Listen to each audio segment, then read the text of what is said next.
Everyone, welcome back again to my YouTube channel. This is Love Apparent. Today's video will showing us how it's about the cutting and sewing of this baby beautiful gown you saw on my thumbnail. So if this is what you're interested in, please stay tuned, like, share, comment on this YouTube channel. For my returning subscribers, you guys are welcome. For our first subscribers, please subscribe, like, share, and comment. Without wasting no time, let's get started with this video. So I'm going ahead to mark my starting line. I'm using this paper for my drafting. From my starting line, I mark my half length.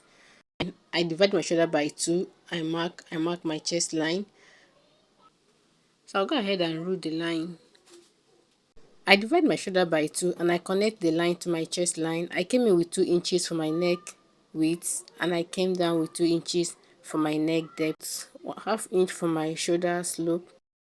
So I divide my bust by 4 and mark. I divide my half length by 4 and mark. At my armhole, I came out with 1 inches to curve it.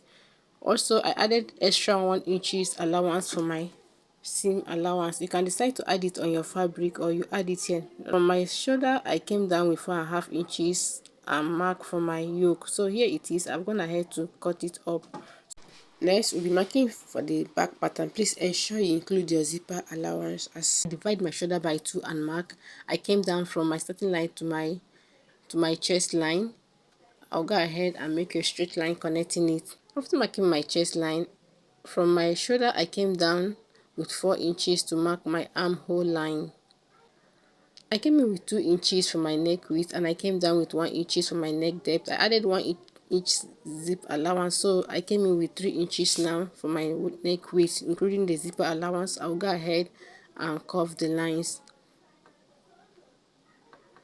I'll come down with half an inch for my neck slope. I divide my chest by 4 and mark plus my seam allowance. I divide my half length by 4 and mark plus my seam allowance. So from my shoulder I came down with 5 inches for my yoke. So I'll go ahead and rule it and cut it off. So here is my yoke.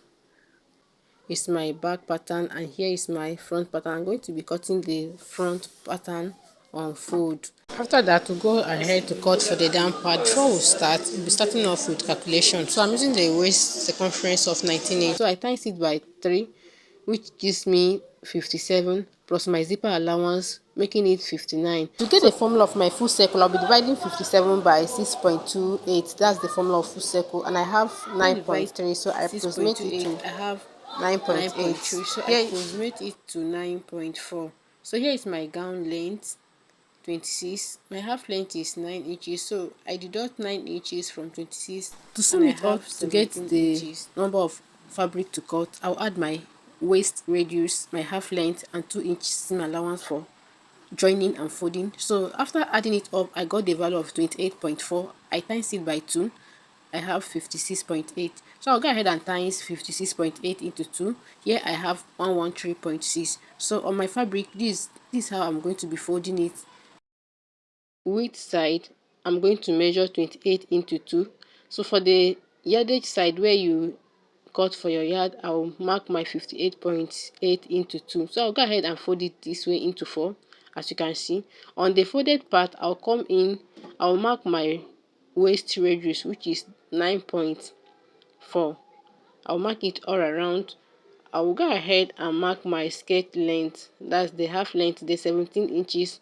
So this is how I'm going to mark it cut it on my fabric. So I'm going ahead to cut it on my fabric. This is it. So I have my 9.4. I just approximate it to 10, and the down part I have 3.6. So 3.6.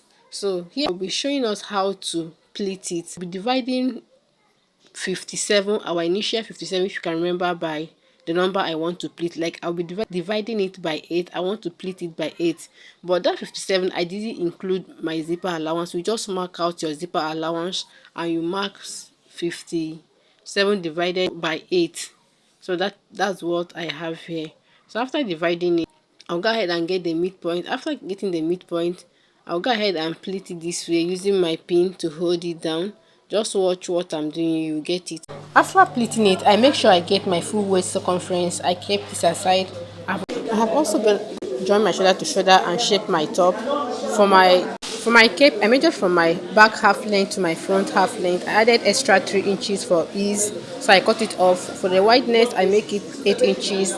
I cut half inches from the down part, so on my hard stay I had stay on my material and sew it and join it to my top before connecting it to the down part.